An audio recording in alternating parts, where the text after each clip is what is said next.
Fala pessoal, nesse vídeo a gente vai estar vendo um discurso do Barack Obama, um discurso motivacional. Na verdade, minha maior dificuldade no inglês é justamente o ouvir, o listening, e é o que eu mais tenho trabalhado nisso. A maioria das pessoas aqui, as pessoas que estudam inglês, a gente vai notar que a maior dificuldade delas, da grande maioria, é de falar.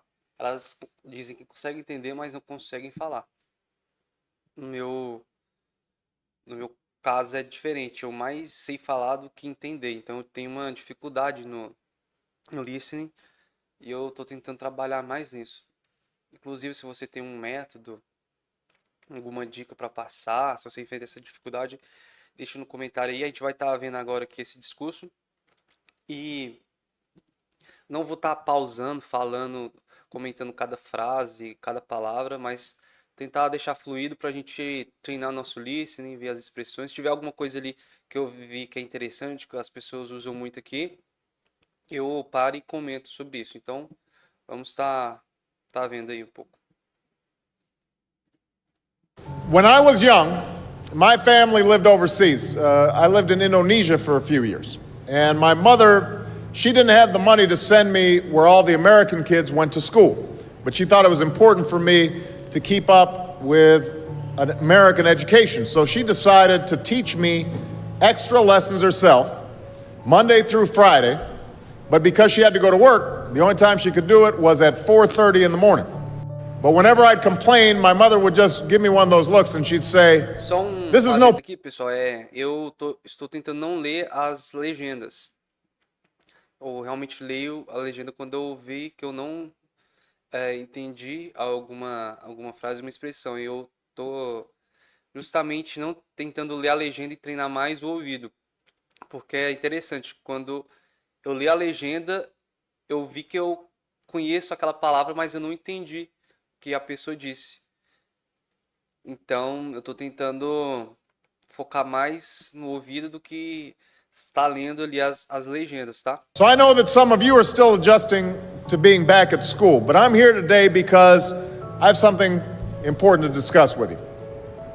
My father left my family when I was 2 years old, and I was raised by a single mom who had to work and who struggled at times to pay the bills and wasn't always able to give us the things that other kids had. There were times when I missed having a father in my life. There were times when I was lonely and I felt like I didn't fit in. So I wasn't always as focused as I should have been on school. And I did some things that I'm not proud of. And I got in more trouble than I should have. And my life could have easily taken a turn for the worse. But I was lucky. I got a lot of second chances. And I had the opportunity to go to college and law school and follow my dreams. My wife, our First Lady, Michelle Obama, she has a similar story.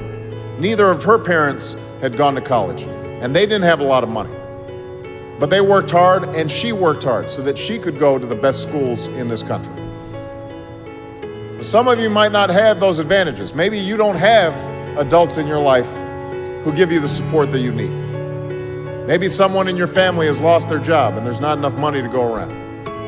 Maybe you live in a neighborhood where you don't feel safe, or have friends who are pressuring you to do things you know aren't right. Maybe you could be a great writer, maybe even good enough to write a book or articles in a newspaper, but you might not know it until you write that English paper, that English class paper that's assigned to you. Maybe you could be an innovator or an inventor, maybe even good enough to come up with the next iPhone or the new medicine or vaccine, but you might not know it until you do your project for your science class. Maybe you could be a mayor or a senator or a Supreme Court justice, but you might not know that until you join student government or the debate team. And no matter what you want to do with your life, I guarantee that you'll need an education to do it. You want to be a doctor or a teacher or a police officer? You want to be a nurse or an architect? A lawyer or a member of our military? You're going to need a good education for every single one of those careers. You cannot drop out of school and just drop into a good job. You've got to train for it and work for it and learn for it. And this isn't just important for your own life and your own future. What you make of your education will decide nothing less than the future of this country. The future of America depends on you. What you're learning in school today will determine whether we as a nation can meet our greatest challenges in the future. You'll need the knowledge and problem-solving skills you learn in science and math to cure diseases like cancer and AIDS, and to develop new energy technologies and protect our environment. You'll need the insights and critical thinking skills you gain in history and social studies to fight poverty and homelessness, crime and discrimination, and make our nation more fair and more free. You'll need the creativity and ingenuity you develop in all your classes to build new companies that will create new jobs and boost our economy. We need every single one of you to develop your talents and your skills and your intellect so you can help us old folks solve our most difficult intellect, so you can help. É uma expressão que significa pessoas, povo. Eu vi essa expressão primeira vez no parque da Disney. Então, ao invés de usar people, person, você pode usar essa expressão, tá? Folks. Ou seja, so you can help us, você pode nos ajudar com pessoas velhas, pessoas idosas, old folks, solve. Solve, acho que é resolver, né? Solução. Solve, vamos ver. Solve. Resolver. Então, old folks,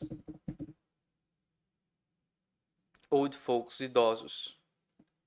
Então, é isso. Help us old folks solve our most difficult problems. If you don't do that, if you quit on school, you're not just quitting on yourself, you're quitting on your country.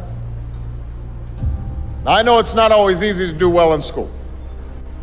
I know a lot of you have challenges in your lives right now that can make it hard to focus on your schoolwork.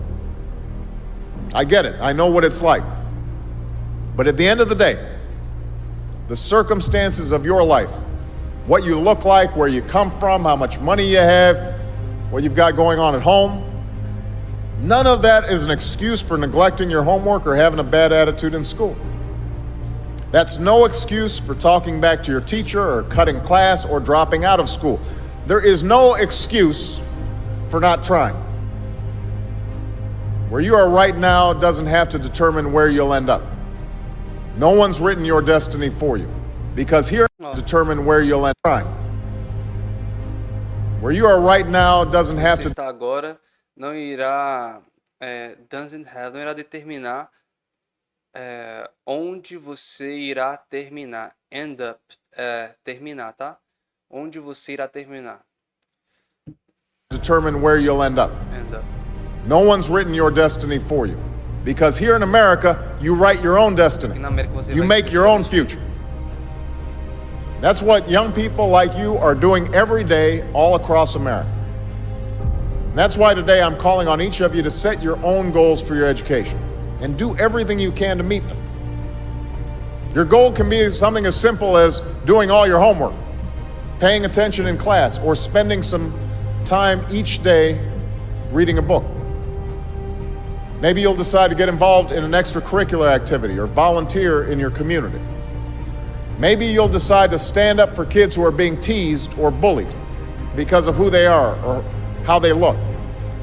Because you believe, like I do, that all young people deserve a safe environment to study and learn. Maybe you'll decide to take better care of yourself so you could be more ready to learn. But whatever you resolve to do, I want you to commit to it. I want you to really work at it. I know that sometimes you get that sense from TV that you can be rich and successful without any hard work, that your ticket to success is through rapping or basketball or being a reality TV star. Chances are you're not going to be any of those things. The truth is, being successful is hard. You won't love every subject that you study. You won't click with every teacher that you have.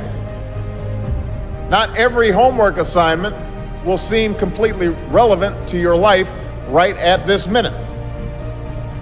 And you won't necessarily succeed at everything the first time you try. That's okay. Some of the most successful people in the world are the ones who've had the most failures. J.K. Rowling, who wrote Harry Potter. Her first Harry Potter book was are the ones who That's okay. Some of the most successful people in As pessoas que mais tiveram sucessos no mundo foram as pessoas que falharam, vai falar. the world are the ones who've had the most The most fail, que cometeram os maiores, aquelas pessoas que tiveram os maiores fracassos, os most failures, failures. ou derrotas. J.K. Rowling, Aí tá falando da mulher que escreveu Harry Potter, né? who wrote Harry Potter. Her first Harry Potter book was rejected 12 times before it was finally published. Michael Jordan was cut from his high school basketball team. He lost hundreds of games and missed thousands of shots during his career, but he once said, hundreds of games and missed thousands of shots. Olá, vamos falando do Michael Jordan, que ele foi cortado do high school, é o ensino médio, do time de basquetebol.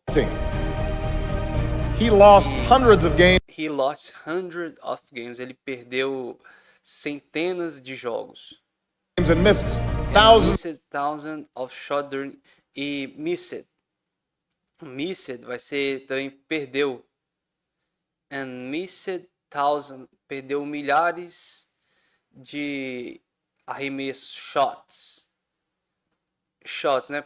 Nesse caso aqui, arremessos, ou em algum outro contexto vai ser tiro, né? Tiro, mas aqui arremesso, shots during his career. Ou seja, ele perdeu milhares de arremessos durante sua carreira. Of shots during his career, but he once said, I have failed over and over and over again in my life, and that's why I succeed. These people succeeded because they understood that you can't let your failures define you. You have to let your failures teach you. You have to let them show you what to do differently the next time. So if you get into trouble, that doesn't mean you're a troublemaker. It means you need to try harder to act right. If you get a bad grade, that doesn't mean you're stupid. It just means you need to spend more time studying. No one's born being good at all things. You become good at things through hard work. You're not a varsity athlete the first time you play a new sport. You don't hit every note the first time you sing a song. You've got to practice. The same principle applies to your schoolwork. You might have to do a math problem a few times before you get it right. You might have to read something a few times before you understand it. You definitely have to do a few drafts of a paper before it's good enough to hand in. Don't be afraid to ask questions. Don't be afraid to ask for help when you need it. I do that every day. Asking for help isn't a sign of weakness, it's a sign of strength. Because it shows you have the courage to admit when you don't know something, and that then allows you to learn something new. So find an adult that you trust, a parent, a grandparent, or a teacher, a coach, or a counselor, and ask them to help you stay on track to meet your goals. And even when you're struggling, even when you're discouraged, and you feel like other people have given up on you, don't ever give up on yourself. Because when you give up on yourself, you give up on your country. The story of America isn't about people who quit when things got tough. It's about people who kept going, who tried harder, who loved their country too much to do anything less than their best. It's the story. Sim, pessoal, já tá acabando o vídeo aqui. Basicamente é isso. É um dos exercícios que eu faço também para estar aprendendo. E o Obama tem um inglês muito bom. Eu não sei se ele é americano de fato. Eu não sei. Mas o inglês dele para mim parece bem claro. Dá para entender bastante, mesmo sem a legenda aqui. E eu sempre tento buscar